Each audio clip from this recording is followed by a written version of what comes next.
314 ڕووداومان هەبووە بە نزیکەی واتە بە مەزەندەی دارایی بە نزیکەی 1 ملیار و 428 میلیۆن و 371 هەزار دیناری عراقی بووە.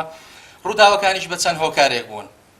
49 ئاگێر کە بەهۆی شۆرتی کارەباوە بووە، 99 ئاگێر بە هۆکاری نەزاندراو بووە، 21 ئاگێر بە هۆکاری جگەرە بووە، 65 ئاگێر بەهۆی دەستی ئەنقەستەوە بووە، 24 ئاگێر بەهۆی ئاگری ماڵانەوە بووە، 65 ئاگێر بەهۆی کەم تەرخەمی و چەندین هۆکاری تر هەبووە.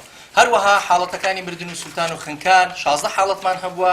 لەو 16 حاڵەتە 2 حاڵەتی برینداری پێکدادانمان هەبووە، 4 حاڵەتی مردن هەبووە کە بە فڕۆکە لی دراوە، 7 حاڵەتی سوتاومان هەبووە کە لە ڕووداوەکانی ئاگردا، هەروەها 3 حاڵەتی مردن و پێکدادان هەبووە. ئەگەر بێت و بەراورد بە پارساڵ بکەین واتە 6 مانگی ڕابردووی پارساڵ 12 ڕوودا و ئەم ساڵ زیادی کردووە بە مەزەندەی داراییش 1 ملیار و 49 میلیۆن و 446 هەزار دیناری عراقی بووە.